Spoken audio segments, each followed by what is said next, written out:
That's my advice. So I did a high level of achievement. Not to rush it.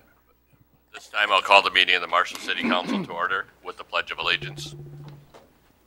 I pledge allegiance to the flag of the United States of America and to the republic for which it stands, one nation under God, indivisible, with liberty and justice for all.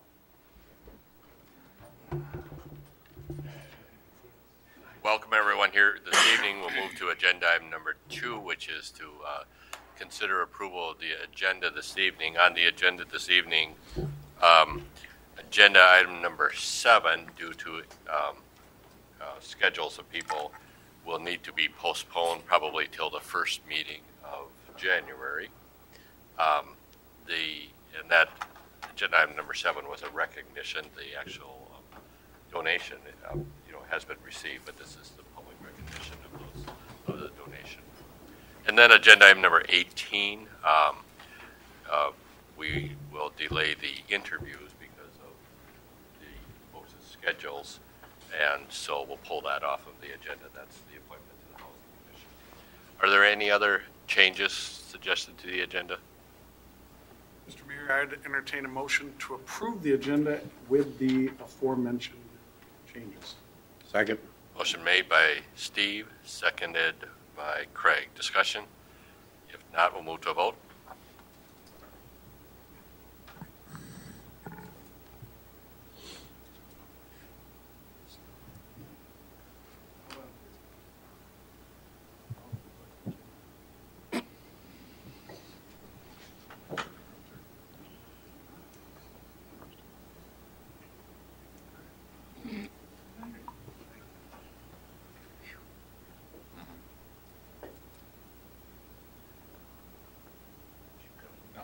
Now it's Wilson. So that motion passed. We'll move to agenda item number 3. Agenda item number 3, consider the approval of the minutes of the regular council meeting that was held December 12th, 2017. The council does have those minutes. Are there any corrections? Move approval. Second. Motion by Craig, seconded by John. Discussion? If not, we'll move to a vote. Motion passes. Agenda item number 4. Agenda item number 4 is the consent agenda. We'll bring the items up on the screen that are on the consent agenda and bring those up just a little bit farther. On the consent agenda is consider the adoption of the resolution accepting the donation of personal property for the Marshall Fire Department. That's Oh, yeah. 4, 5, and 6. Bear with me. Thank you. I was getting way ahead. So the consent agenda, we'll go back to the items of on the okay. consent We're out of agenda. here. Bear with me. Yeah. I move approval. I move adjournment. That would shorten the meeting up. Bear with me. It's not even his anniversary. I think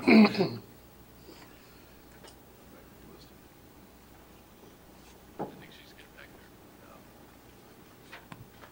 I think I might need help. There's only a couple here, so I can bring it up here. So on the consent agenda would be the consider the approval of the 2018 wage schedule for the temporary and seasonal employees, and the other item on the consent agenda is the bills and the project payments. So is there any item on the consent agenda any member wants removed for separate discussion? Move to approve. Second. Motion by Steve, seconded by Craig. Discussion? If not, we'll move to a vote.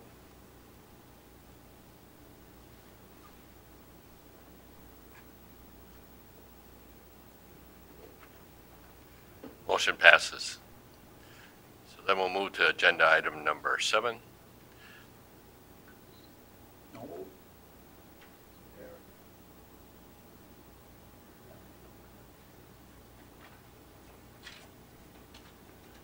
Agenda item number 7, consider the adoption of the resolution accepting the donation of personal property for the Marshall Fire Department. So, oh, yes. So that one is pulled. So agenda item number 8. We didn't post.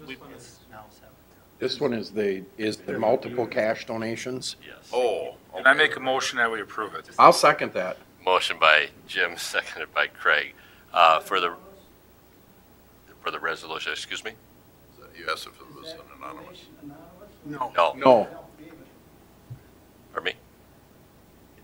We want to put it on the screen showing. Yeah. Once we have the motion and in discussion, then I'll go through what these are. So the so there's multiple donations that have been received by the Marshall Fire Department, and they include $500 from the Bisbee family, Great Plains Gas Company, $300, Archer Daniels Midland for $4,000. They also had voluntary hours that they donated. The MDU, $500, the Legion, $100, and Babcock's $100. There's two more, Club and Radio Club and SVC. And the Radio Club for $100 and SVC for $100. Radio Club for $25, excuse me. So we sincerely, Greg, do you know? no, I can't say for sure. I think I know who it is, but I'm not positive. MDU? No, MDU is Material Distributors, I believe. That's MDI. That's MDI. So I don't know who MDU is. Montana Dakota Utility. What is it? Montana Dakota Utility. Oh, sure, Montana Dakota Utility. That's what yes. Yep. Yep. I did talk with Mark Clay on this, and he was going to go back and look to see what the acronyms were, so, but he's not here this evening to Right. provide that. So anyway, we certainly want to acknowledge the generous participation from those donors to the fire departments.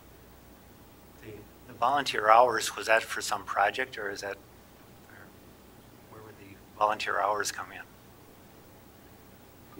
Carla? So those are volunteer hours for our Marshall Fire Department. Some of those folks do volunteer hours, and ADM will reimburse some of those hours for, on a monetary basis.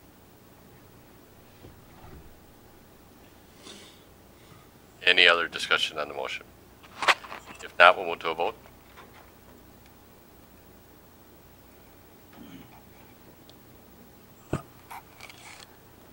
Motion passes. Agenda item number 8.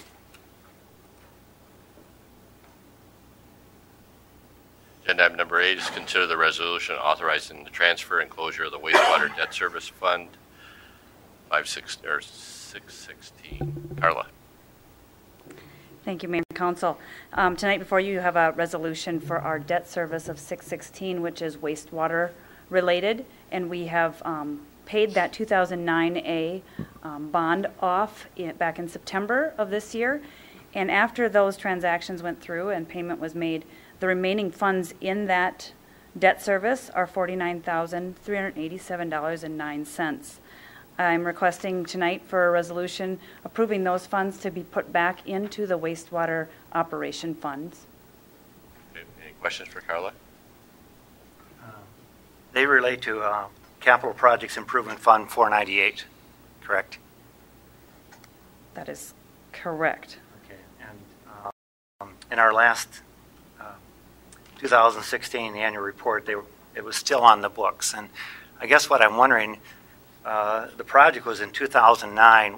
Why was the Capital Projects Fund open for that period of time? I'm sure the project was finished a long time ago, wasn't it? Or As far as when the projects were completed, I'm not aware of what the history. I am working with other staff to go through and close those.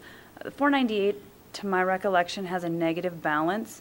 And so before I bring it to council, or we bring it to council for request to transfer funds in to make it positive, we want to have a better understanding of why it's negative for you. So we'll do further research, and when we're confident in bringing that forward, we will get those other ones closed. But there are a few of them that are related to past.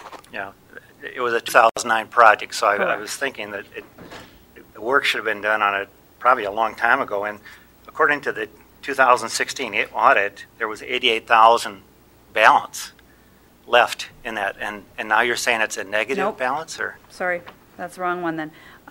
I don't have that documentation with me this evening. 497 is it the negative one? Yes. Okay, it's Thank you. 498 with the positive, so Yes. maybe that's the difference. That could be. Okay.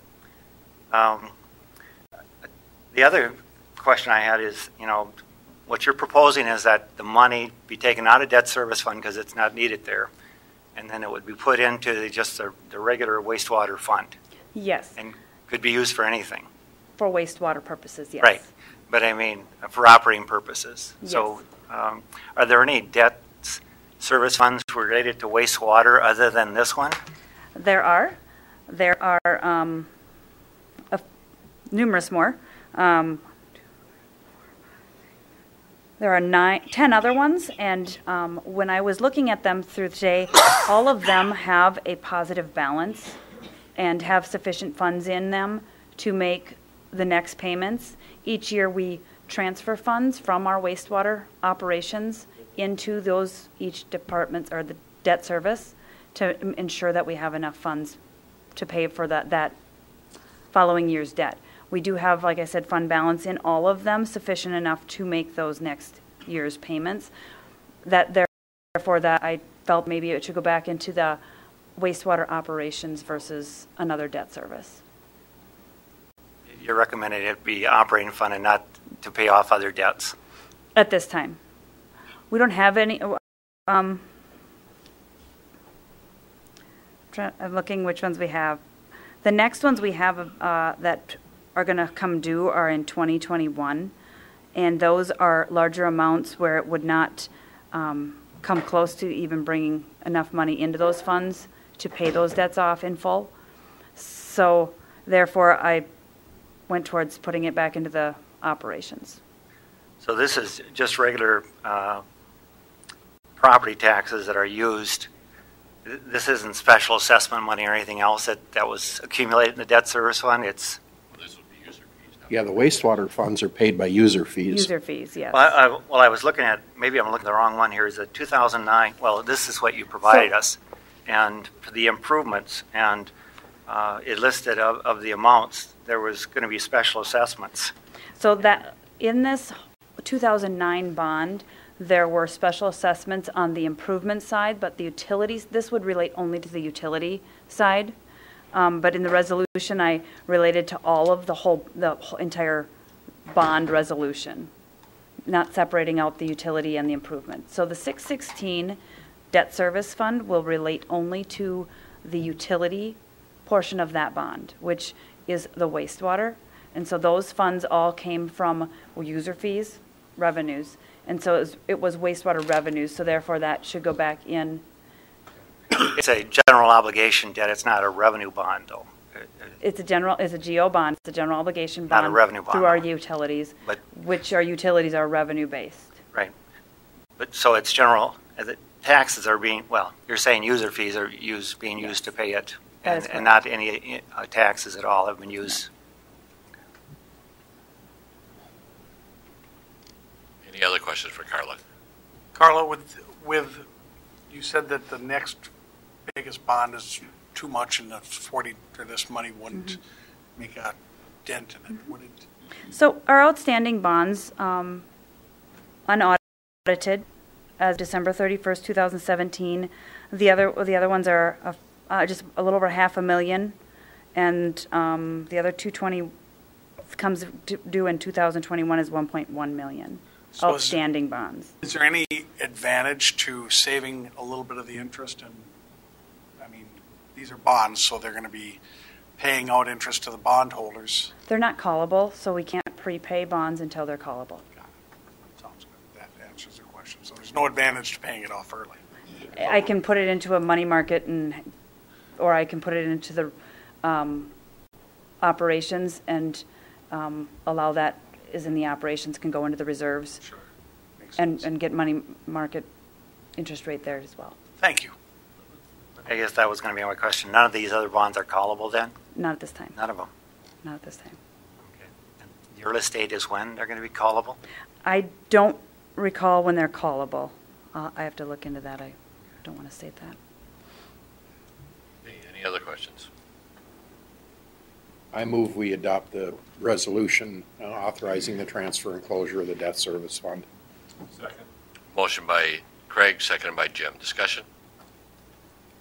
If not, we'll move to a vote.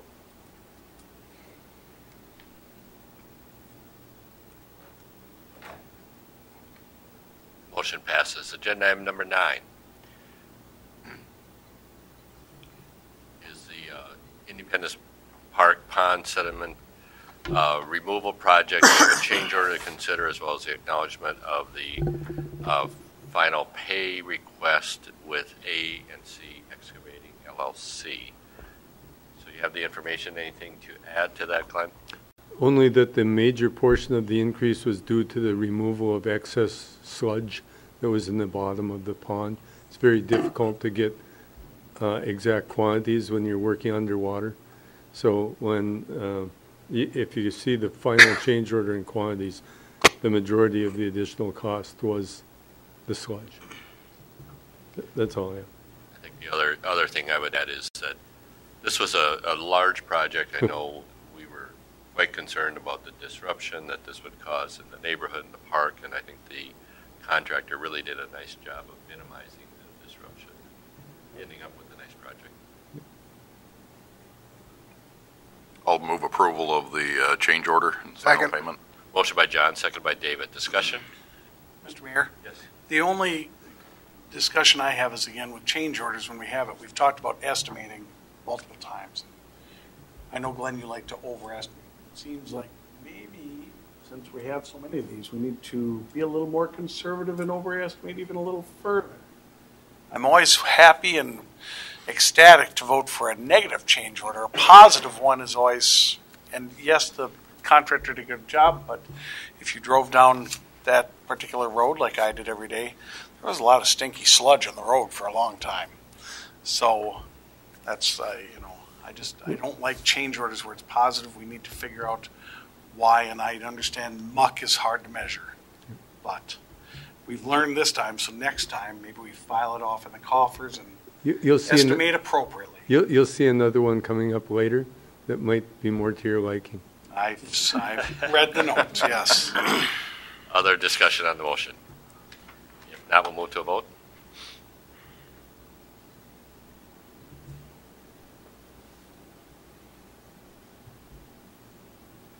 Motion passes. Agenda item number 10.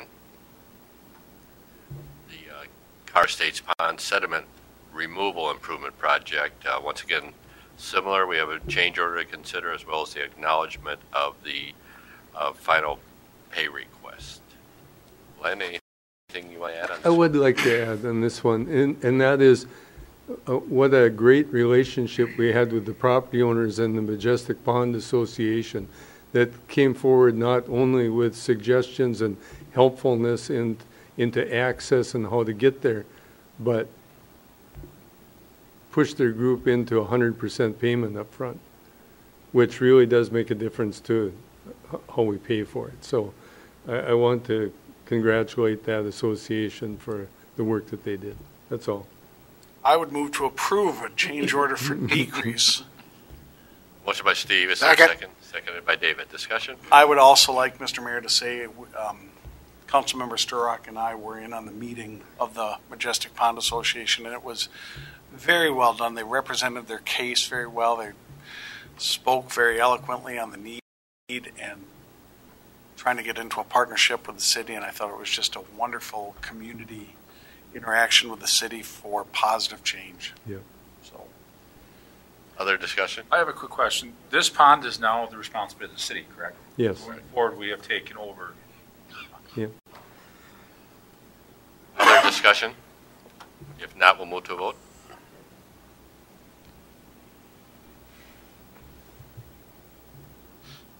Motion passes. Agenda item number 11. Agenda item number 11 is the North 7th Street Reconstruction Project. We have a change order to consider, as well as the final change order and the final pay request. Glenn? You'll see in this one you have an initial increase in project cost, but an ultimate net decrease in the total project cost. We would recommend approval. Questions? So, Glenn, again, when I read through this, several contract bid amounts were significantly different. And I can appreciate things that have been estimated to some degree, such as sewer pipe, which is underground and difficult to measure. But the curb and the gutter Mhm. are pretty easy to measure. I've seen the wheels that people use to measure. Mhm. There's a significant difference in that. So how? How more than 300 feet difference? Do they use a different wheel for measuring or? No. What happens is generally we anticipate, in this case, more to be removed than was actually removed because of either dips or slopes or driveway entrances. And so when you have, I'll give you an example of 50-foot wide driveways and you do it all or none, it can have that much effect on that one area. And so, yeah, we try to estimate as close as we can to what we anticipate, but we develop these projects a year in advance too. And there might be some changes, both plus and minus, to those quantities. We do try to be as close as possible. We don't overestimate it so it can be reduced. Other questions?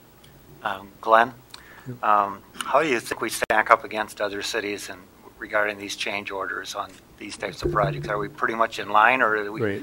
Change orders are involved with every project, especially the final change order, because at that change order, you plus and minus everything on the job. Other change orders that come to you are generally a specific item at a specific time in the project. But the final change order is the one that zeroes out all the pluses and minuses.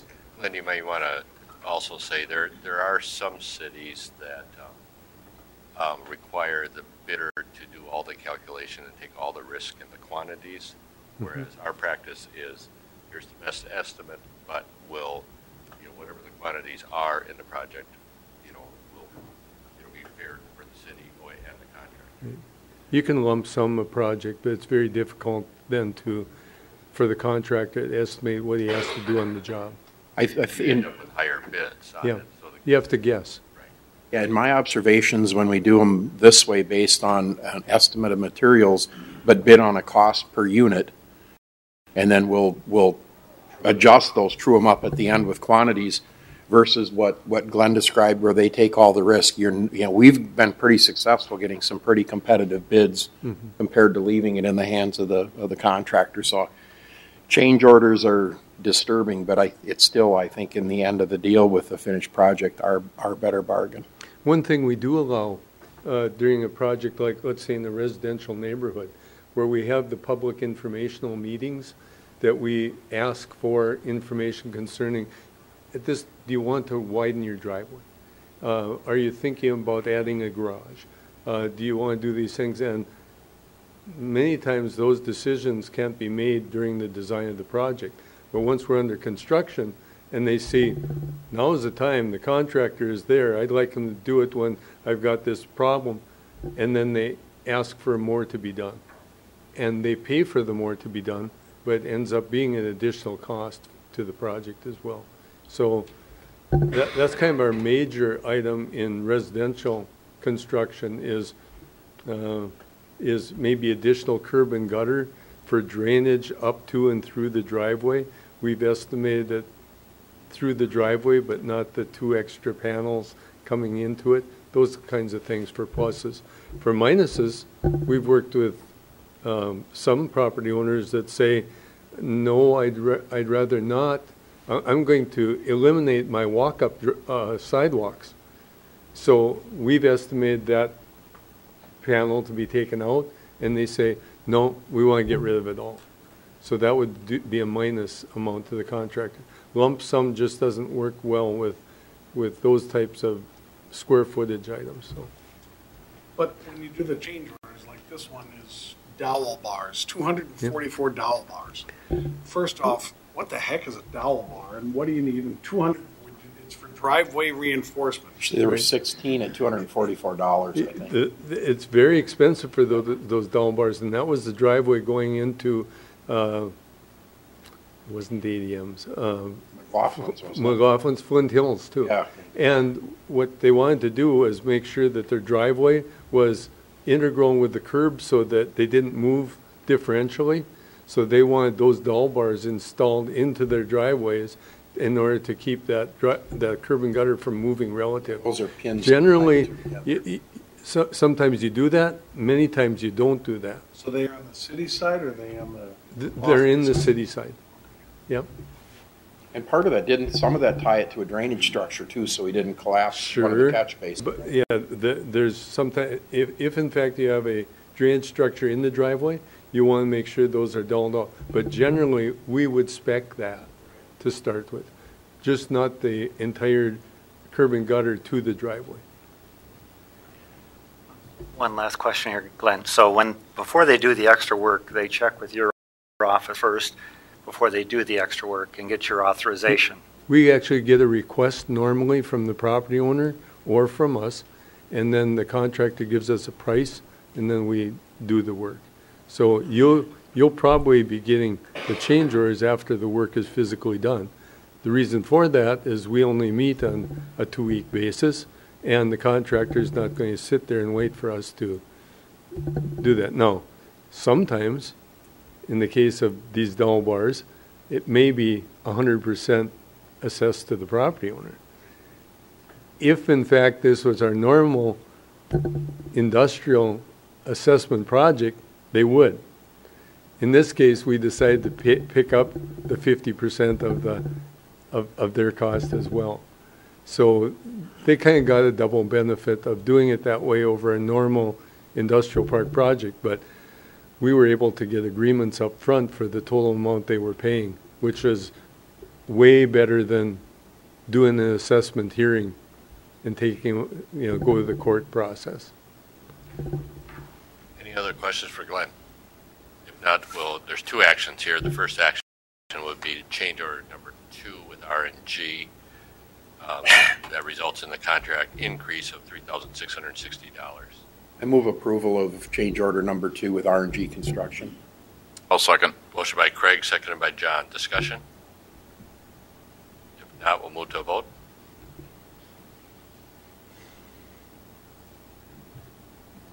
Motion passes. And then the second action then would be the final change order with RNG that results in a contract decrease of $4,400.55. Move to approve that change order. Motion by Steve, seconded by Jim. Discussion? If not, we'll move to a vote.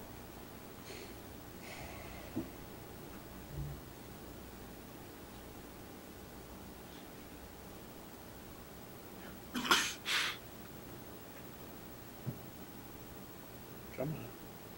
There it is. Motion passes. Agenda item number 12. Agenda item number 12 is the Commerce Industrial Park, the TED project, which is the intersection of Trunk Highway 68 and Pacific Avenue. We have 2 change orders to consider, one of which is the final change order. Glenn, anything you want to add? Just a comment, when you get to the number 2 one, it includes, that decrease includes the increase from before, so it's a total contract decrease of the $4,000. That's all. Or Questions? $10,000, I should say. I'll make a motion to approve change order number 1 to RNG Construction. Second. Motion by John, seconded by David. Discussion? If not, we'll move to a vote.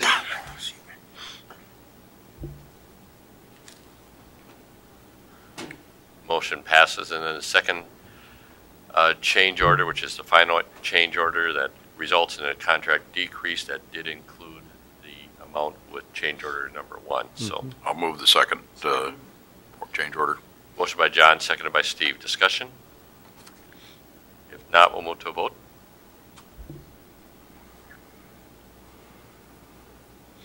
Motion passes. And maybe, Glenn, just a word about, we use acronyms a lot. This is a TED grant, but this is a Transportation Enhancement, or Economic Development. right. So this is to provide the safe access to the new industrial park so that trucks exiting from the industrial park exiting on Highway 68 have a safe acceleration lane as well as a safe turn lane going in. And it's perpendicular. Yes, it is perpendicular. Agenda item number 13, consider the resolution authorizing entering into the MnDOT agreement regarding the delegated contracting process agreement. This is an annual kind of a housekeeping item. Glenn?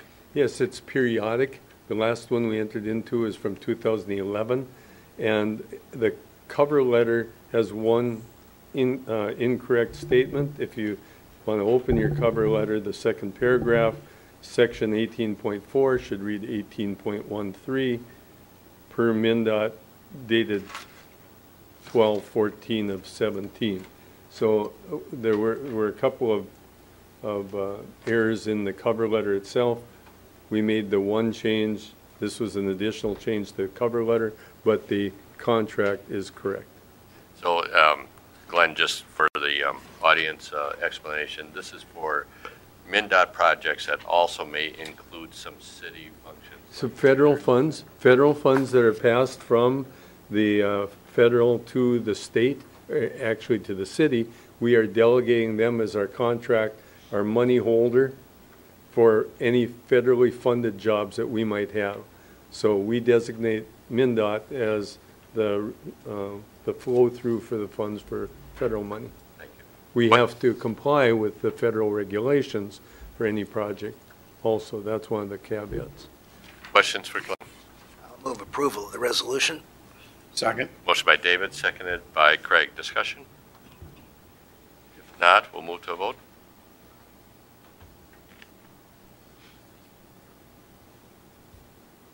Motion passes. Agenda item number 14. Agenda item number 14, consider the resolution of support for U.S. Highway 212. David, can I turn to you on this? Sure. The coalition, let's see now. Yes. Let me back up. U.S. Highway 212 is that annoying on-off driving sequence.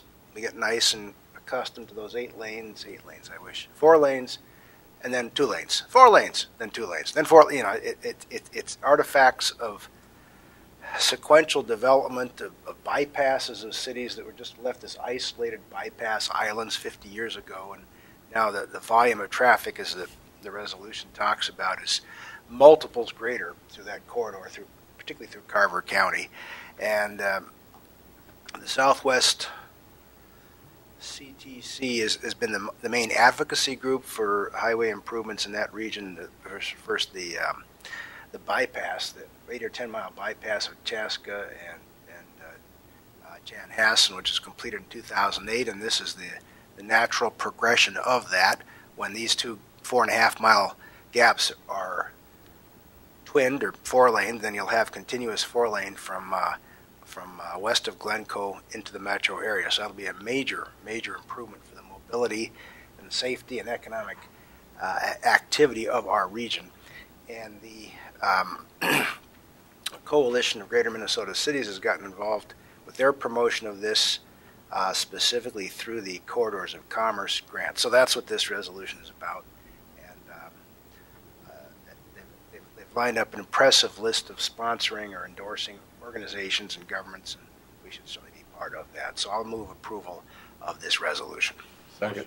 Motion by David, seconded by Craig. Discussion?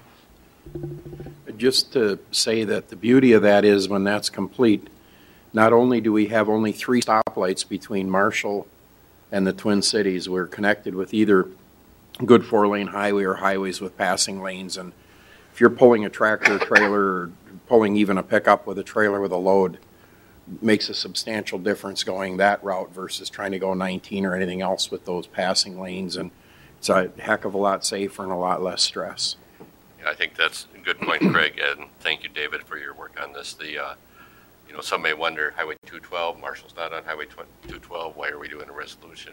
But we recognize Highway 212 really is the preferred conduit to the metro area, and those 2 gaps, even though they're in Carver County, those gaps are detrimental to our people and our commerce as it travels back and forth between the metropolitan area and Marshall. 2 dangerous stretches of highway. Yes. Yep.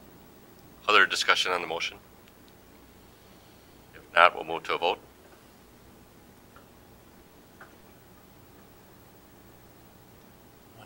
Motion passes. Agenda item number 15. Mr. Mayor, do we want to switch the next two items possibly because we want to switch this item with 16 so that we've got some people here waiting, I think, for the action on item 16? Good suggestion. If it meets with the approval of the council, we'll move then to jump to agenda item number 16, which would be considered the approval of the transient merchant license.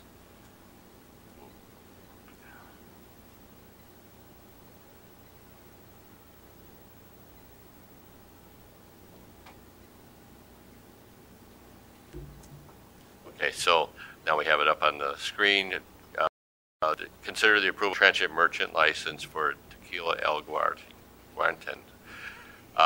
Kyle, I'll turn to you on this. So I believe the applicants are here too. So No, they are not the applicants. Oh, okay. These are, El Rancho brought it to my attention, brought it to Mr. DeCramer's attention.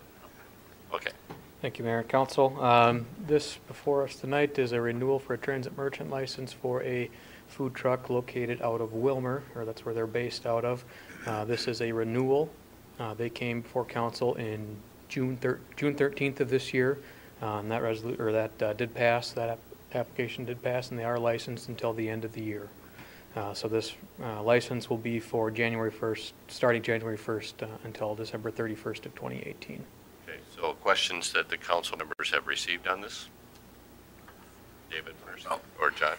Actually, the question was really, I guess there were several questions that came up. One is, did they have a license? And Kyle confirmed that.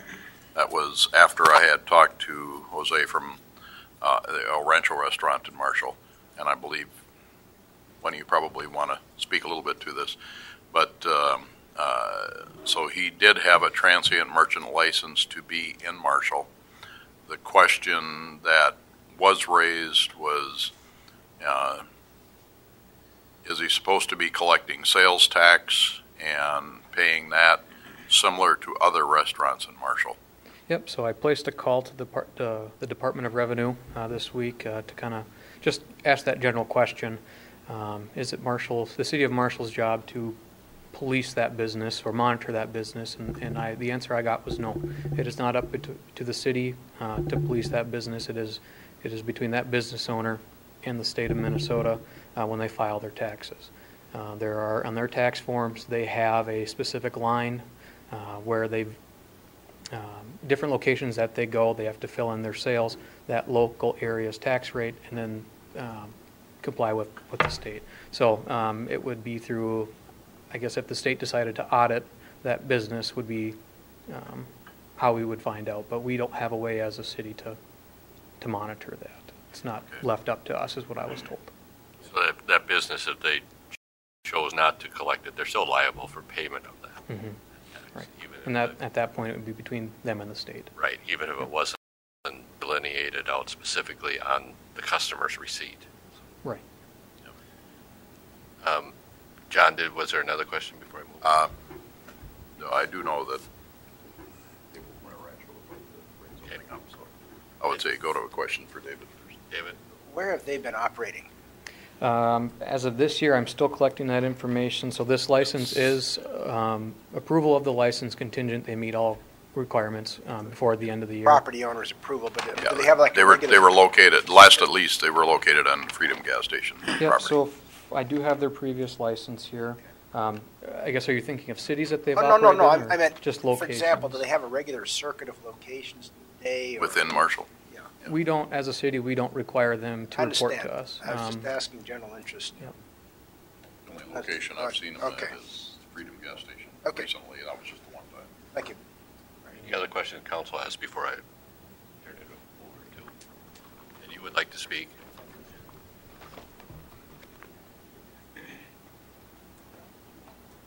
Hello. Well, our main, And for the record, my name is Judy. I'm Jose's daughter from El Rancho. Our main concern was more like, we have a food truck too. We have been called a couple of times by the health department too, thinking it's our food truck. So it's one of our main concerns too. We don't like, they look alike a lot too, so it's one of our main concerns. We don't want people thinking, and for the most time, people had thought it was our food truck. Our food truck was purchased more for catering, because we know catering is a big part. It's not like us moving truck on our food on our own or food truck, on our own trucks, it has to be safely moved. As we know, them bringing food from Wilmer, they have to bring it uncooked, but this food takes so long for this food, temperature-wise and all this kind of stuff. Is it healthy enough for people to eat it as how much, bring it here to town? Secondly, taxes too, we're concerned about that. We pay property taxes. He doesn't do that here in town too. He can go move around. For us, when we bought our food truck, they took us at least 2 months for us to get permission to be at the 4th of July event, For him, has been more easily and all this kind of stuff, so that's our main concern too, So that's one of the things we've been kind of not happy about it, because we just think we as business, we support our local business, not outsiders, that they, as we know, he maybe not pay even taxes to the city of Marshall, only because the business is the Wilmer, so he might be paying everything to the city of Wilmer. So that's our main concern about it. We should be, as a Mexican restaurant, as a Mexican truck, we have been hurt as a business. So that's another concern that we have too, because we saw it a couple weeks when he was here, our business was slow as it can be, and that's not normal. So that's another concern. So we're just hoping you guys consider more to, help the locals, not the outsiders that don't support the town. Sharon, you have a point? Mr. Mayor and Councilman, I just wanted to add a little bit to the discussion and your comments. One of the other licensing provisions for this food truck that we're not a part of is through the Department of Health. And so they would need to obtain licensing through them. And yes. They have been notified. The Public Health Department has been notified of this food truck. Okay. Yeah, because we know our food truck was inspected at least 5 times before we even purchased, took it out. And we know, when it comes to food, we cannot be playing around and just go take the food truck just because, at least for us, let's say we have a catering license. Yeah, but it doesn't mean we can just go take the food truck just that way. There's more than that. It's like, you have to have everything there to make sure everything is safe to your public. And when we get this food truck, people is like, well, why you don't have these items that you have on the menu? Well, we have to see what is healthy, what can we have out there, and what is safe for our public, not just because we want to make money. We're going to take everything out there, So that's our main concern. Like I said, it's like a couple of times people saying, well, we got sick, it's your food truck. Our food truck hasn't been out since so long. So we just want to make everything, fair, but at the same time, safe for everyone that is, eating out there. So, yeah. Thank you. Yeah, thank you. To that, I'm sure you've worked with Jason Kloss at the Public Health Department. Yes, yep. Okay, so he's been contacted on this food truck to ensure that they are properly licensed through the health department. And there are some restrictions on number of days in a particular site for their truck. Okay. So if you have additional questions on that he would be willing to answer okay. For you to help Sounds you out good. with that. All right, sounds good. Thank you. Thank you. Thank you, Yuri. Other questions or discussion the council may have? I think just to address what Yuri said, one of the things is I think one of the reasons why you guys, it was harder for you. You were the first ones to come through, so it's something new to us. And unfortunately, you basically paved the way. And, we can't, unfortunately, we'd like to say, no, if you're not based in Marshall, we don't want the food truck in Marshall, but we really don't have the right to do that. If they properly apply and they meet the requirements, we really have to grant them the license. We have to be fair and consistent with that. And, we certainly want to support our businesses, and we appreciate your business. You're a good business in town. But if they do come in, as long as they meet the requirements, we really have to have cause to deny the license. Yeah, but we haven't, that person, if we gotta do the same thing, I can bring in my truck every day, we gotta hear a lot of business. I can hear a lot of business. Right. A lot of business, if I bring my food truck, no matter, I find a parking lot, I got a parking lot, a lot of business, it's not be that easy. They can be out of business. Few business in town. If you guys want to help business in town, I go out in Wellington last week. You know what Wellington said? No way, Jose. Allow you can open a business. We got to watch our business here in town. That's how you want to do. You walk everywhere, every different town. One day here, another day everywhere. You know what to do? You get kicked out of a lot of different towns. You hear a lot of business. I can do the same thing, but I don't want to be like this. That's why we put you guys' intention to help it out. You know, we pay sales tax, we pay taxes, we pay a lot of money. That guy, you know what he do? I know 100%. He puts his money inside his pocket.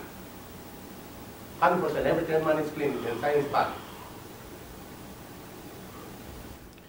Dennis, the question I have for you is on the transient merchant license. If they meet the qualifications, I'm touching on what you said, Craig.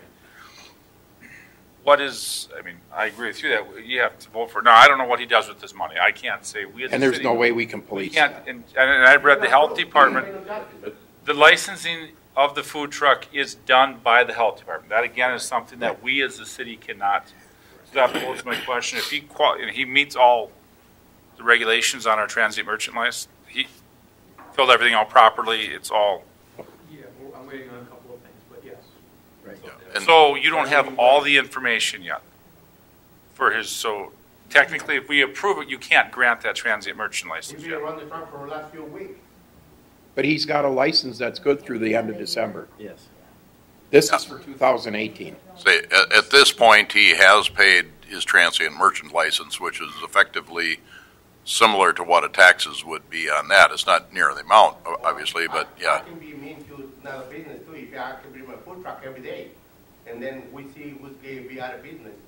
My question to you, Kyle, is though his application is not, and I say it's not full yet. No, So would it be this- prudent to maybe table this until his application is complete? This is approval of the renewal of the application contingent upon all requirements being met. Or we could just table this until all of his requirements are met and then approach it that way? Well, the contingency would be things like proper insurance and similar to. Which I think would be proper to have with the application, and that's what I'm getting at. I think what we run into a problem there, this is the last meeting of the year. His license expires. But at he the knew end of that the year. ahead of time, so he could have had that information. So I However- did reach out to them. I sent a letter to them on Monday explaining what information I still needed. They've already paid their fees. They have a majority of the application is in. I don't remember 100% what I asked for, but it mostly was clerical stuff. It was nothing major. Given that this is a renewal, and they have a track record of furnishing the required paperwork, I don't think it's a good idea to shift the goalposts. I think we should approve the renewal now, as the language indicates, pending confirmation or completion. Maybe, Kyle, you could advise us when that has happened. Yep. And if there's any reason on your part to question the completion of that, we can always take another action in the new year. Correct. Does that sound reasonable? That's also consistent with our other license approvals, Right. including what we did last week with liquor licenses. You know, that maybe the insurance wasn't there, maybe the property taxes aren't current, but they need to be by the end of the year. So. Mr. Mayor? So, Kyle, correct me if I'm wrong, but transient merchant licenses pay a fee of $315. But, for instance, if El Rancho has a truck, they don't have to pay that fee because they're not transient. They have a home-based, so they're saving that money. Correct. So, Yes, and effectively, according to the L&O right. that we worked on, yeah, you could be in any location within Marshall and not pay the fees. So realistically, you could park your truck Right next to his. almost next to his, next property if you get agreement, and do the same thing, but you don't pay the license. You don't have to pay for the permit. You already have it. I know, but to me, if I look at all the business, if I want to be mean, I want to be every day. See, I have a problem. We open the back bar. A lot of people downtown, I know who it is. They call the police. They call you guys the city. And you know what we did? We allow if we can match the liquor to the food to open the back bar. Only we have to watch our who's coming inside. We don't want to have a problem with nobody. We want to have everybody have some customers. See, we close to the students in the back. We can see a lot of customers all the bars downtown. And what we did, we stopped everything. See, that's why I don't ask them for too much. We ask them, I told Bonnie, what Bonnie said, if anybody comes and sold rocks, anything here in town, they got to sell it. I said, and then when they thought, they kicked me out. They don't even want to try it. They try to help us on business for town. You know, that's why we ask them for you guys. If that guy keep you do like that, you're going to see a lot of people. Especially mariachi, they're gonna be longer. They can be out of business. If they try to be like this, how will they support people? See, our food, we can compare it to Taco Bell. You know what we do? I control the special price and get a lot of customers and grow a lot of business, like a lot of different towns they do.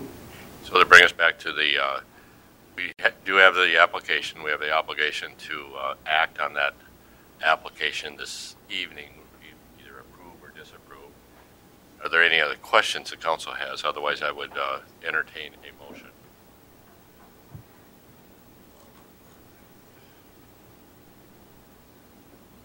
I'll move approval of the renewal of the permit for 2018, pending the completion of the items we've discussed. And before you get up, is there a second to that motion? I'll second it. Seconded by Glenn. We're not taking public comment other than there is an interested applicant, so. The only thing that you should consider is the other people who have food operations, like the ones from the dry cleaners. And we have crazy days, people bringing things in.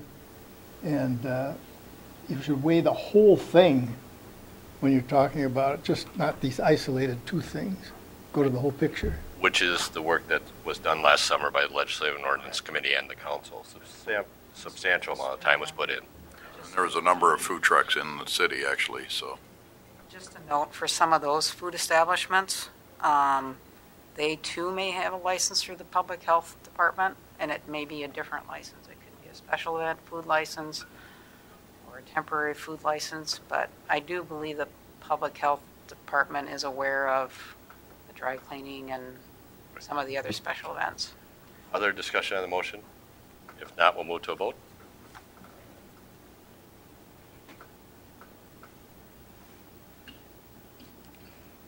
Motion passes. Then to agenda item number 15.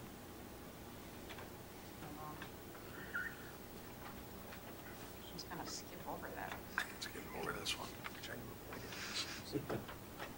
Agenda item number 15 is consider the 2017 tax levy collectible in 2018 as well as the 2018 budget that would be supported in part by the 2017 tax levy. So with that, Sharon, do you want to begin with this? And let me also, as we're introducing this topic this evening, there'll be action on it this evening, our final meeting of the year. What brings us to this point is substantial amount of work that was done by staff as well as the council and numerous special city council meetings that began in July. So that brings us to the point this evening for action or on either the proposed levy or a change to that proposed levy as it is in our agenda, and then the second action then once the levy is established, then the budget for 2018. With that, Sharon? Mr. Mayor and Councilman, what you had in your council packet were two different tax levy budget resolutions. And this was presented to you after the last council meeting where there was a discussion about considering lowering the levy amount from the initial amount, which was 5%. And I can show the different resolutions for you with the total levy amounts. So what is before you, again, is the 5% levy increase. In addition, there was included in your council packet a reduction of the levy, bringing it down to 4.3%. This reduction in the levy was analyzed by the finance director, Carla, and then also Sheila Dubbs, who did a lot of work with the budget prep this past year. One of the larger items that we considered to bring it from 5% to 4.3% was a removal of expenses for the comparable worth study, which one of the considerations for that is when you're doing a new comparable worth study, timing is extremely important. We do have union contracts that are up at the end of 2018, So that fits nicely with updating the comparable worth study. But some of the considerations for removal of that is we have discussed potentially a new pay plan with different structure. And the other consideration of a comparable worth study is a different rating system entirely. And generally, we would want to have more time to develop our strategy and how we wanted to implement that because we have to deal with unions. It is something that is subject to bargaining. So that was the main reduction from 5% to 4.3%. We did, however, do a little more work on the budget and the levy today. Just to give you a third option, you do not have the actual paperwork on that, but we can recite the new numbers. And what we did was acquired an additional $30,738 in revenue, and that was unaccounted for in the original budgets. And so we can add that in as additional revenue, bringing the levy down to 3.8%. I do want to add, again, some of the things I mentioned at the last meeting. Consideration of the levy, which is an educated guess, which we look at historical amounts and try to forecast future amounts. There isn't a lot of room in the levy and the budget for the unexpected. And when I look at the close to the final numbers of 2017, I think our 2017 revenues and 2017 expenditures are going to be close. So I think we're a little lower on the budgeted revenue side and also a little lower on the budgeted expenses. So together, we're going to be kind of right where we need to be, but however, not putting a lot more into the fund balance at the end of 2017. Again, the audit and some further invoices that are going to come in December will give us more light on that particular report. But last meeting I talked a little bit about looking at ways to reduce some of the items that we bond for and putting it into the levy. We have maybe a little bit of a room to do that in our 2018 levy in law enforcement if we, even with the 3.8%. But we want to look at that further. The other item is there's a consideration by the council to look at street assessment revenue, and eventually there may be some impacts on the levy, so we're doing nothing for that in the 2018 levy. Some other items, there is a desire to update the city comprehensive plan,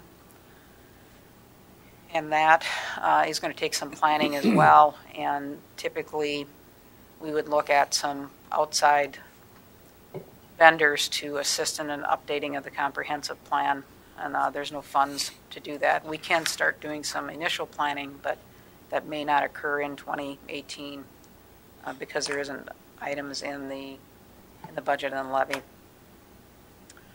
So that is what is before you, the two documents you had in your council, and then if you want to have us pull up the documents and we can recite the 3.8 numbers, we could do that as well. Or if you have questions for Carla or Sheila, I'll defer to them. Mr. Mayor? Thank you, Sharon. Greg? Yeah, thank you, Mr. Mayor. In the past couple of days or past week, I've had some conversation with Carla and a lot of conversation with Sharon about this and discussed this 3.2 to 3.8 thing with Sharon pretty extensively today. And Sharon, if I understand this right, the difference between the 3.2 and the 3.8 is basically if we leave the just short of $40,000 in, so that we could actually possibly do a pay-as-we-go on part of the police on the squads instead of bonding for that. So we would be alleviating some of the bonding debt. So if we left that and bonded those revenues in 18, we could go to a 3.2, but that's really kind of kicking the can down plus interest and fees. So going from a 3.2 to a 3.8 is probably makes more sense, because then we can cash that revenue out and pay as we go on some of that. So I really appreciate the work that they did. And looking at that, the 3.2 isn't 3.1. And the 3.2 isn't 3.8, but the 3.8 is probably a better deal if we look at the fact that we can pay as we go with revenues instead of bonding. So I really like the 3.8 proposal, and I appreciate the work that everybody did to get to that. I think the other point to make too is that we had a 1.3% increase in the total tax capacity. So if we net that out, 3.8 out of 1.3, then that's back to 2.5%. Right. Yeah. I mean, I really appreciate the work. I know that you guys did a ton of work on this, and it was, I mean, we've really been up against the fence on this, on timeline and everything, and I just appreciate all the work that everybody put into it and really listened to the concerns that we have about trying to keep this to a meaningful minimum so that we're really respectful to our taxpayers, and I appreciate all that work. John? I'm going to come at it from a little bit different thing. I think my feeling is if we would do a 3.8, I don't think we're doing proper justice to our community. If we're intending to do something more than lip service to the assessment discussion that we've had, between 2016 2017, we've had, I think if I want to roughly average it, about 700,000, 800,000 each year of special assessments that have gone to residential people out here within each of those years. If we have any intention of actually taking that on, that's going to mean that if we would do it to be effective in 2019, we're looking at something in the area of about a 10 to 13% increase next year. And I think that's too much of a kick in the teeth to our community. I would like to see us consider moving that 3.8 up to something more like the 5%, not because our budget, we can fatten that up by any means. I think we've got a good budget. I think we've got numbers where we need to be, and we can work with that, but we need to start getting ready for a change in how we do our assessments if we're really serious on doing that. We don't have any other source other than residential assessments or ad valorem. So either way, it gets hit. If we're really going to do something, we need to start putting some money aside and doing that, and not doing one major increase this next year just because of that. And that's going to be, if we look at what we did basically this year, we're looking at end of 2018, probably about a 13.2% would be my guess. So we're going to be looking at a pretty nasty increase next year if we really intend to do something about assessments. Jim? I have a little different opinion, which is fine. I look at this as we go 3.8%, 5%. I dig out what inflation went up. It went up 2% in 2017. And that includes your growth. So we're increasing our taxes even at 3.8%. We're still 1.8% above inflation. We look at our citizens who live on fixed incomes. Their income goes up with the rate of inflation. They're not seeing these increases like we're increasing their property taxes. I believe whenever we take money from a citizen and put it into the government, it's put into a bureaucracy, and it's not as efficient. I've said all along I'm not going to go above 3.2%, and I will not. I will stick to that because I think the money serves the citizens better. Now, we're talking about assessments. There are other options than just putting it onto the property taxes. I go back to the city of Duluth. I spent time up in Duluth. Last year, they had a vote, a bipartisan support in Duluth, Minnesota, where they passed, and they have the highest sales tax in the state right now. They passed a 1% sales tax to get rid of their assessments. And that's an option we need to look at, because then you're passing it amongst to all your community. the people who spend more actually pay more for the roads. It helps out our lower income citizens who are not as paying as much, and we trap that assessment money from the people coming to visit our city. And like I said, it was amazing when I read this up in Duluth, the bipartisan support from all parties to pass this, and they passed it. And that, that's for a whole nother discussion. But I would say that we don't have to necessarily dump all of our assessments onto property taxes or ad valorem taxes later on. There's other options. And I just think at this time, with the raise we had last year in property taxes to what we're doing this year is just not fair to our citizens. I appreciate all the work that they have done. But I think that we can limit what we spend and bring this down to, and I'm happy at 3.2, which is still, I said I would not vote for a tax raise above inflation, and I'm compromising going to a 3.2. I would be happy with a 2%.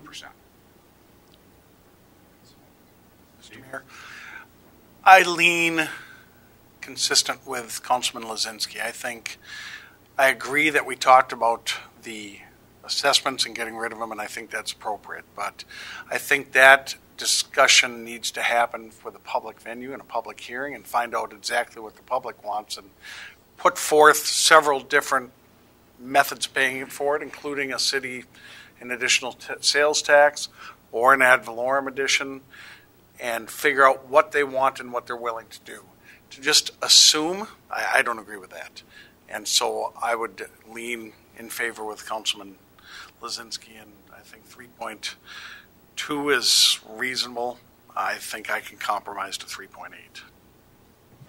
Question that I have, and this goes back to Sharon and to Carla and to Sheila, is so if we did a 3.2 instead of a 3.8, the impact is that we would still use the same trims that you found at the 3.8. The difference is that we would be bonding for the additional roughly $40,000 for the squad cars, correct? So the difference between 3.8 and 3.2 is $36,853. And the reason I suggested 3.8 is I think the $36,000, a portion of that can come from law enforcement, and we would use a portion of that to pay for law enforcement vehicles without bonding for it. I know that still leaves us quite a ways short, so it still doesn't make it all up, but it's a start to get it into the levy and keep it in there for future years. And I don't know their whole cycle, but that's something we would want to budget and levy for on an annual basis, even if they're not purchasing it in that particular year. Carla and I talked about if we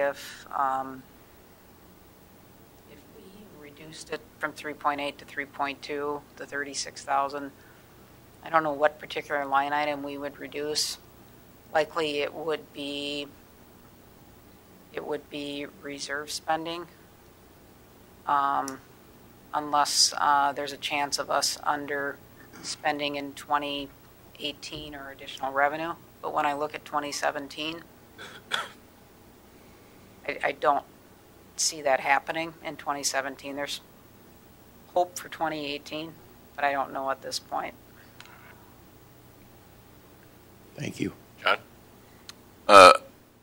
First of all, I'm going to disagree about the sales tax. We already have an additional sales tax, and adding another, if we did a 1%, we'd have to really check to see if we've got the 85 million, 80 million in sales in the area that we need. We could collect the 1 million or the 1%, get the 800,000. You know, we talk a lot here about we're here to make the tough decisions. And I think we're getting down to it. It's easy to say, yeah, we can back you off 36,000 out of the budget and make the number sound good. I think we've got to be clear with our public that, yes, they're making an investment in this community, and it is that, and we're making good expenditures of the money that we have.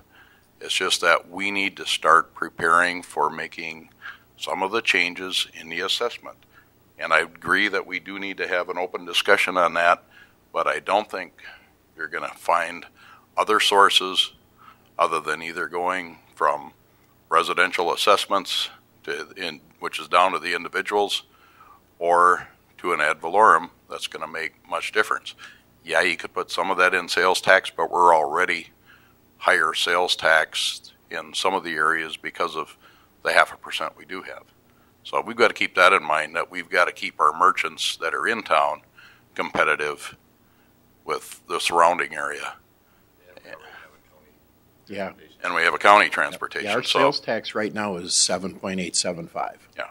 So we've got we've got some addition.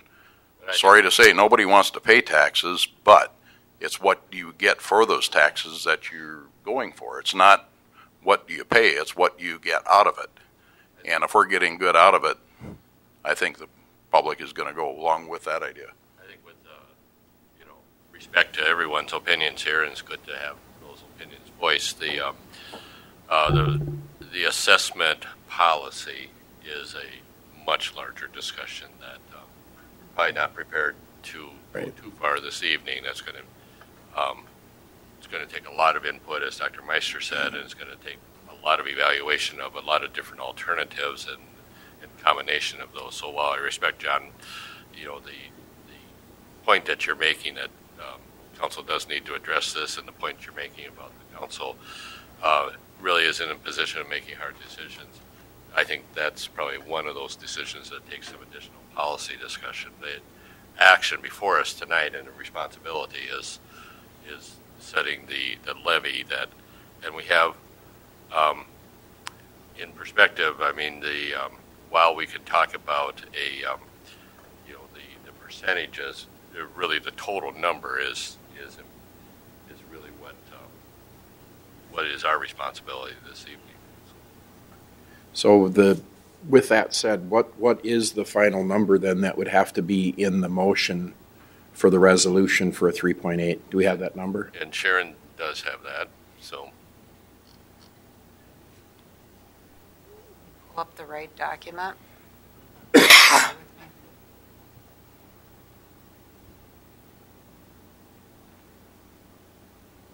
So when adopting the levy in the budget, you have two resolutions. You would adopt a levy prior to adopting the budget.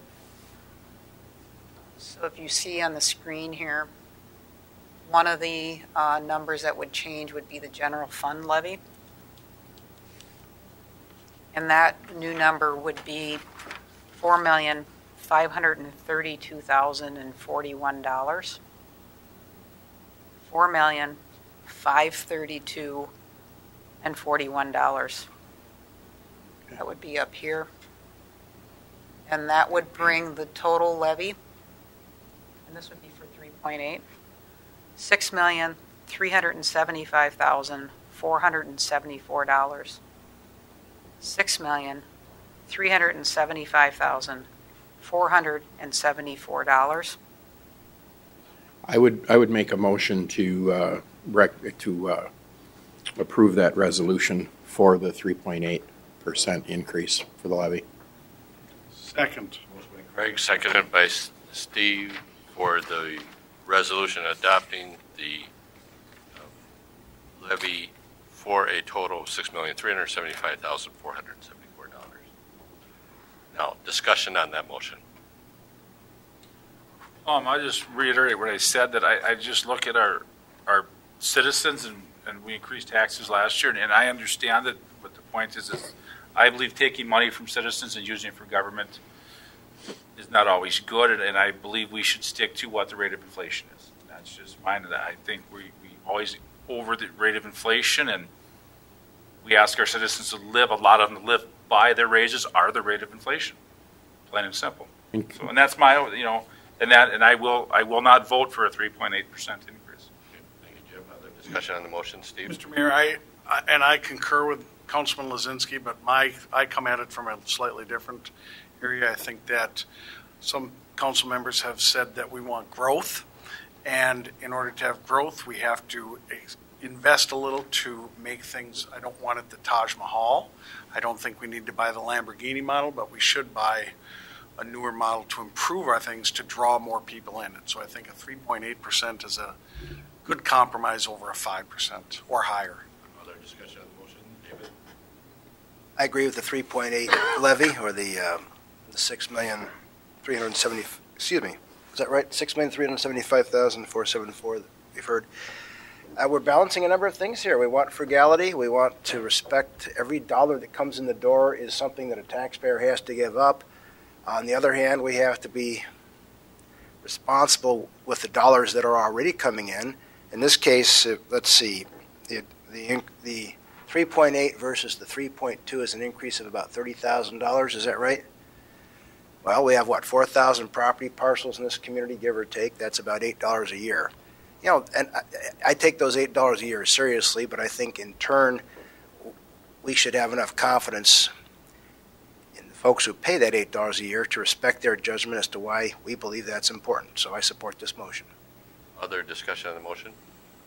The only other thing I'd like to add is I do want to thank the staff for all their work too. They did a lot of hard work. Sure. You know, next year we'll come together closer to my number. Hopefully we have that much growth. Well, that'd be I'd good. like growth. For some I gravity like here. growth. If there's no other discussion on the motion, we'll move to a vote.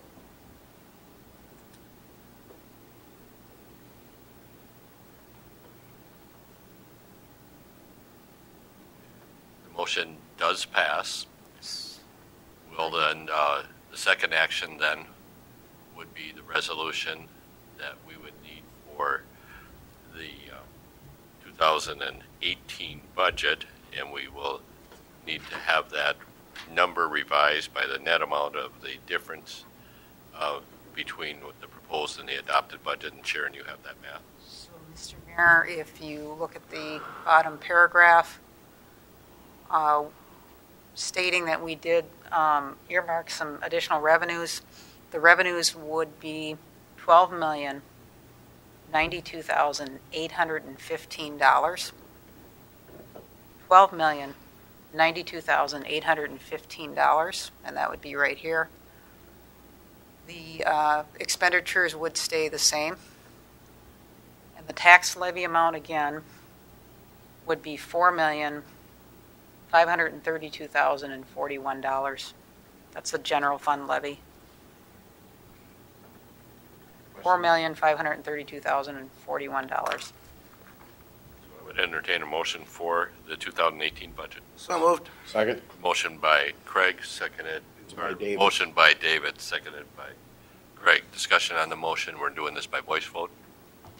Discussion on the motion? If not, go ahead. Well, I know you've been waiting for me to say something, so. I wondered about that. Well, I can wait longer. I thought maybe you weren't feeling good. Yeah. Well, I share a lot of Jim, or Council Member Lizinski's, what he said tonight, and I am concerned about tax and spend policies, and I've been that way consistently for the 5 years I've been on the council. I think we spend too much and we tax too much, and we need to reduce both. So those are my words. So thank you. Other discussion on the motion? If not, I'll call for a voice vote. All those in favor of the motion say aye. Aye. Opposed? Aye. Kyle, do you have that vote? Division of the House, all those in favor of the motion, raise your right hand. Those opposed? Motion passes. Thank you, everyone. We'll move then to agenda item number 18.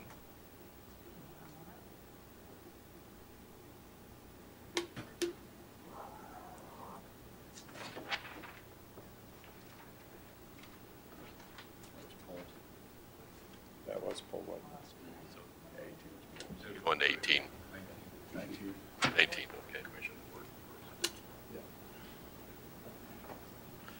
So agenda item number 19, Council Commission Board Liaison Reports. Regional Development Commission did meet this past Thursday evening. The chair of the revolving loan fund on that's with the Regional Development Commission. That's makes gap financing for businesses that are adding or retaining jobs in the region. And there's been a fair amount of activity in the city of Marshall as well as in Lyon County that have taken advantage of that fund.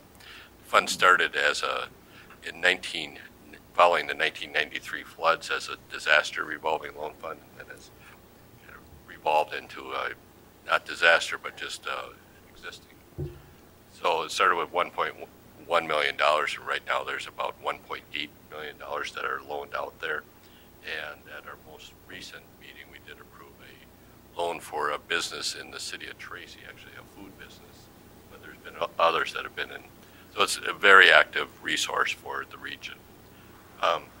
As part of the Regional Development Commission, I do represent that commission on the Area Transportation Partnership, and they had their meeting in Wilmer on Friday. Glenn Olson was also in attendance at that meeting. The substantial part of that meeting was the kind of review of some of the transportation funded projects, including our safety enhancements that we have the application in for that we acted on at our last meeting for the pedestrian safety crossings. But then a substantial amount of it was on the Corridor of Commerce program and some of the rules that are being kind of considered for evaluating applications, and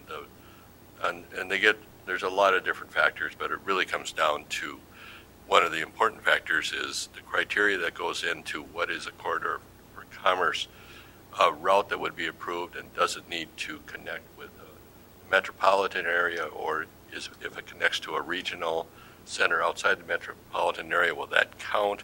And then the other substantial debate that will need to be decided ultimately by MnDOT, they have the authority to do that, is what is the split between the metro and greater Minnesota outside the 7-county area. Should that be 50-50? Should that be a percent different than that? So obviously in District 8, we have an opinion, but Metro District has a different opinion, and so there's lots of consideration going on there. Glenn, you might want to comment on that later. That's exactly right. That 50-50 split right now is, I won't say it's in jeopardy, but it's certainly going to generate a lot of discussion of relative need of the metro area versus outstate Minnesota. So keep your eye on that one. If we need to have some political discussions, I think that would be important for you to be aware of. And the other part of this is that, everyone agrees in the past, and we have benefited from it with Highway 23, but it's substantially underfunded. So there can be a lot of debate, but some of these major projects, 3 or 4 major projects in the metro or in greater Minnesota would swallow up all of the money. So. Another comment would be on the transit funding.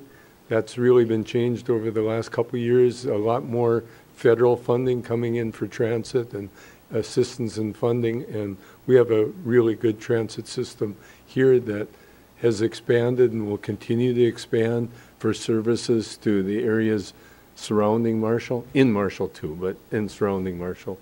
So that's another thing too you should be aware of for opportunities for funding and bus replacement.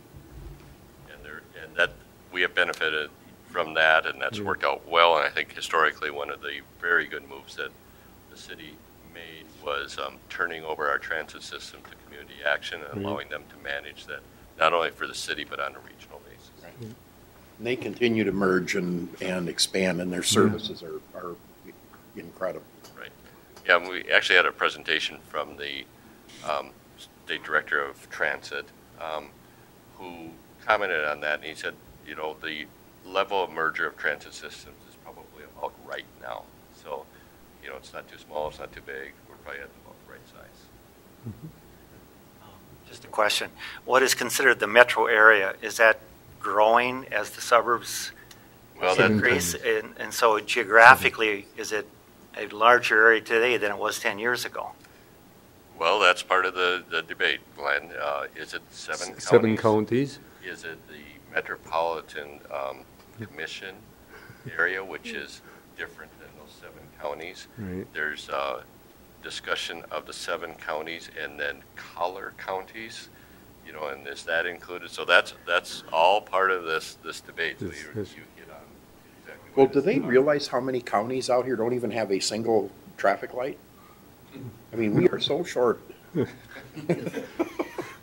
But the Collier counties is really a significant discussion point, because the 50-50 split, let's say you do that, well, the ones that are right next to them will be using part of that outstate 50% money for that connection of the metro. So the example of that is what we talked about with Highway 212 in Carver County. Right. I know even 25 years ago, when I was part of the McLeod County Planning Group, the MnDOT's plan said that the metro went all the way out to the west side of Glencoe, and it went to west of St. Cloud and southeast of Rochester on the Growth Crescent, and they included all that as a contiguous development area, and at that time they counted it as 13 counties. There isn't enough money to go around. Right. We'll start with that. And I think District 8 does an awfully good job of maintenance of the roadways with limited funding that they get out here. So we're really active with the District 8 group for identification of safety and transportation issues. I would certainly like to see the continuation of the funding for the bypass lanes. We have a half a dozen of them. They're along 23, and those really do help. And I'd like to see that system continued. We're not, we don't pound our fist on the table concerning 4-lane. We know that that's not really the current status of funding and development. But boy, those passing lanes have really helped for transportation. That's Greg, I'll move to you. Thank you, Mr. Mayor. The Southwest Amateur Sports Commission met last week, I think Wednesday, right, Scott? And I was not able to attend. It was actually a board or commission retreat as kind of a new member welcome and team building. And I don't know if Scott, is there anything outstanding that the council should be made aware of now, or can I wait for my next update? Okay. And Mr. Mayor, that's all I have. Thank you. Steve? Neither one of my committees met since last week. Planning Commission met. They referred a matter to the L&O committee that's going to be meeting next week, and once the L&O committee meets, they'll refer it to the city council. So. MMU has actually had met tonight. They're probably done by now, so I wasn't able to attend that. And then EDA is tomorrow. Did you miss a meal? None of my boards met in the last week. The Convention and Visitors Bureau meets on Thursday of this week. And Jim? Oh, mine did not meet. Agenda item number 20 then is council member individual items. Greg? I want to just wish everybody a Merry Christmas and Happy New Year if I don't see you before then. And again, thank you to the city staff for all the work you guys did. And Sheila, thanks again for everything you've done for us. It's really appreciated. Thank you. I appreciate the spirited discussion that we have, and I know that we don't all agree on taxes, but I think that we come to a compromise and talk each other's points out and listen to each other and respect each other's opinions, and I think that's the way that this great country should work, so I appreciate it. Merry Christmas. Merry Christmas. All I got to report is on Friday, if it doesn't snow, the first meeting of the building task force is, I believe, at 9 o'clock, correct, Glenn? Yes. Yep, so that is, they've gotten underway, which is good. Other than that, I just want to comment. I agree with Steve and Greg. I think we had a good discussion. We walk out of here as civil people and respectful. And that, I agree, that's the way it should work. So, and I do wish happy holidays to all the city staff and all the hard work that they do. I appreciate it. So, and Sheila, I did appreciate all the work you did. And we got to teach Sharon to bring me 2 pencils because she doesn't bring 2 pens yet for me. So, again, happy holidays. David? We've had a busy, active, somewhat unpredictable year. We've accomplished a lot of things. Look forward to more challenges and opportunities next year, and a happy Christmas to all in the meantime. Say is I turn Merry Christmas to all, and to all a good night. That's the night before tax time. And I didn't go into that. So I would just echo what everyone has said as far as the appreciation for the staff. We have a great staff. And also appreciation for the council. As has been said, we have respectful discussion, but we make decisions that make a difference for the people of Marshall. So that takes the commitment of every single one, and I'm proud that we do have such a committed council. Everyone is really doing their best to serve the public, so thank you.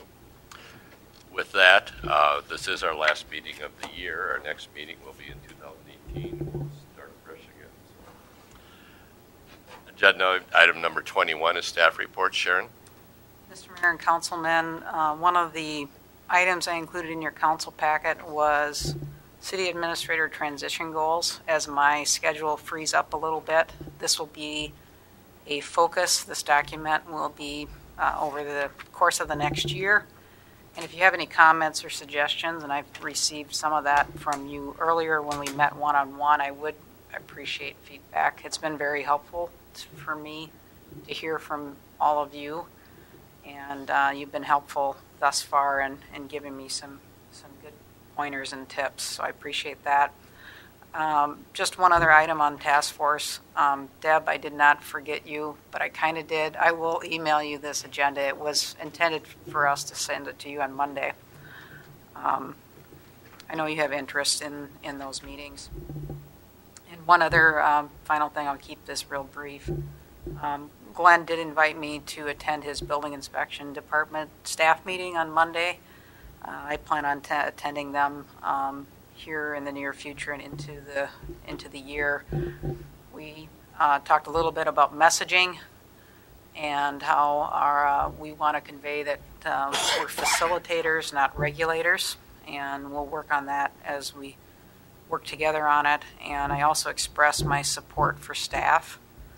It's not an easy job, and I have a lot of hope for the task force and the individuals who are serving on it. I think we'll get good feedback and good work done there. That's all I had, Mr. Mayor. Okay, thank you, Sharon. I have a couple of minor items. We did meet yesterday concerning the finaling out of the sports center. And there are still 2 or 3 nagging items, so they won't be completed until spring of 2018 because a couple of them are outside painting items and can't be done during this time of year. Once those minor items are complete, we will have a final inspection and a closeout of the project. We have a temporary C of O, and that would give us a full C of O. Question on the Red Barn Arena and Expo. Is some of the issues that we have there, is some of that kind of equipment warranty things? Some of the items have been equipment warranty items, but now they've been operated for long enough where it's either going to be classified as past warranty or a design flaw. Okay. And so we are working on design flaw issues with the architect as well. And we don't have any more retainage with the architect, though, do we? Yes, we do. We do. Good. Yes. Good. Both with the architect and the construction manager. Perfect. And with the 3 outstanding contracts that have not been final. Good. Okay, thank you. And those are some discussions that next take place. Sure. In Glenn's office and mine. Awesome. Thank you. The other, I'll kind of do it briefly, is the Commerce Park Industrial Park project will come to a close for this fall. It's almost winter. Tomorrow.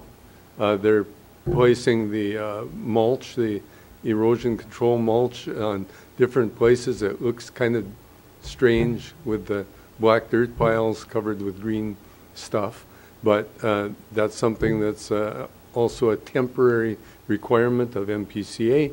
It's going very well. I do want to mention that the contractor is, ahead of schedule significantly. We may be able to be shovel ready by midsummer of 2018. And I think that's something for you to think about in our ability to get more development sooner. So I just want to mention that hopefully with a good spring, we'll be ahead of schedule. Glenn and I've had some discussion about that. We look at community of Laverne, that is a cornfield right now where that project would go. Ours will be ready.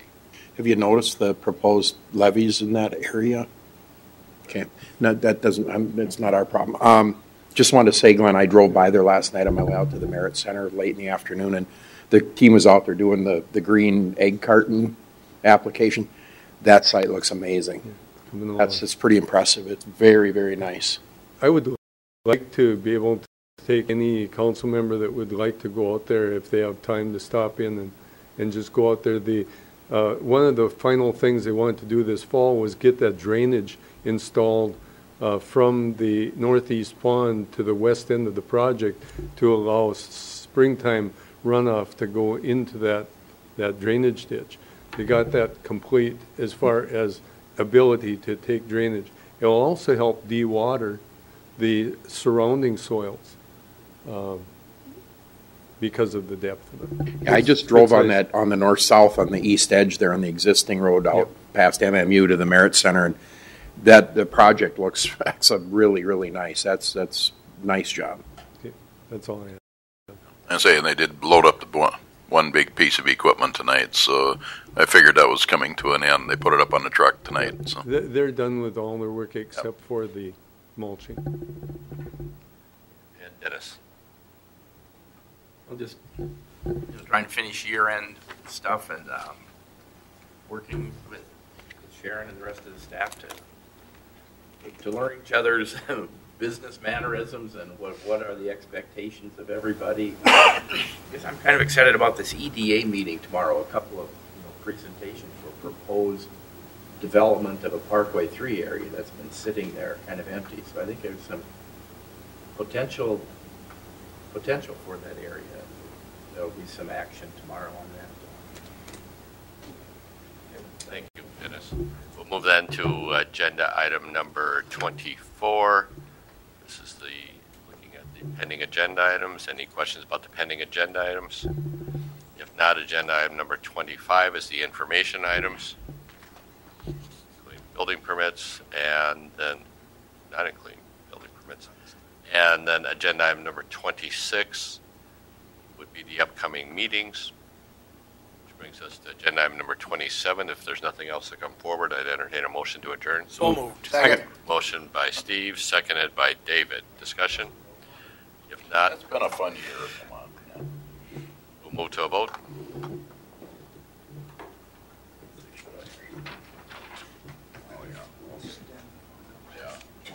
Motion passes.